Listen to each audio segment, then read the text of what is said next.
Hi, good evening. Welcome to my second vlog 2, Genograms. Today I'm going to talk about the Genogram program that I did about myself and my family. I represented my 3 generations. I have my own children, so my own family, nuclear family, myself, my husband, my children, and then my family as well. I didn't really represent my husband's family, so I kind of just represented my family because it's about me. This genogram project that I did was really very interesting, and I didn't know that a lot of what I do is actually affected by my my background, my family orientation. I also didn't realize how my position in the family played a role to me becoming the person that I am today. So while gathering the information for my genogram was challenging and exciting at the same time because I didn't quite to start with.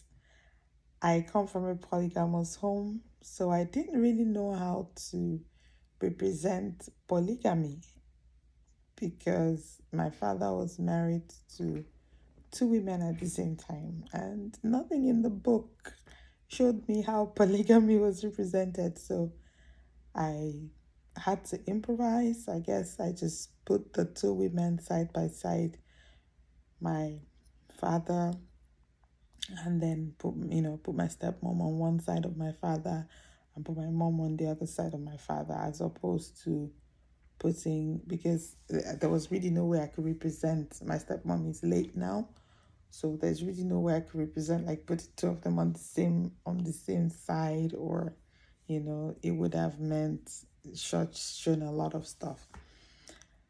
So it was interesting. It was really interesting doing that. And I have a peculiar situation. My father has also a lot of children. Not just was he married to 2 women at the same time, but he had a lot of children. And I am number 9 in my family. I have 3 younger ones, 2 direct siblings, and one half brother. I Going through this, I realized that first, there's a half brother that I haven't spoken to for over 7 years. Another one I haven't talked to for like 4 years. It's not like we had any altercations or anything or issues. We just became distant because it feels like I don't really share anything with them. I realized that my independence came from the fact that I was smack in the middle. I was like in the middle, some of the middle children. And growing up, I was sort of invisible. I was neither first, nor last, nor anything.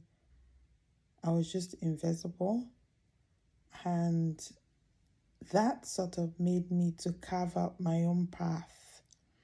That also made me really independent and made me wanted to be strong so that I achieve something for myself and I do not get lost in the crowd. And I find out that even up till now, I still don't like getting lost in the crowd. So whatever I do, I always kind of try to be independent, try to be focused, try to achieve something. And I think that's partly because of how I grew up, because of my background. My Also my marital part of it. My husband, I have a stepdaughter as well. So, you know what they say about somebody who maybe you marry someone that's like your father, or there's a tendency that if your mother was abused by your father, you probably marry an abuser.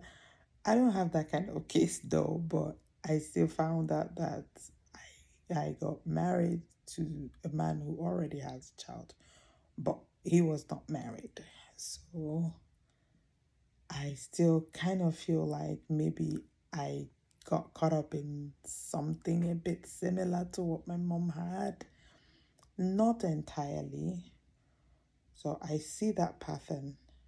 And that has really opened my eyes to understanding how the connection between somebody's background and growing up, family orientation, and all that can really have an impact on their lives. So during counseling, I would consider doing a genogram on my clients to better understand why they feel the way they feel, why they have the kind of thoughts that they have, and what drives them. Because I found out that my family's background is part of what drives me. As I said earlier, it was a very interesting journey.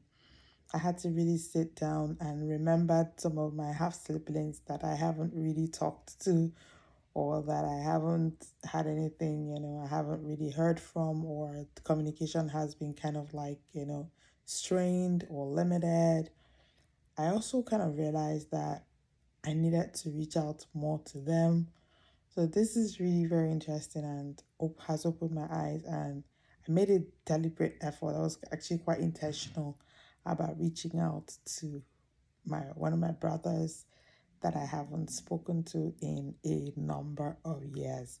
I reached out to them. I found that there's something in me that still yearns for that connection, that I felt a little bit guilty about, you know, not being as close to this my half brother as we were growing up. So I found it really interesting, and I hope you too would enjoy looking at my genogram.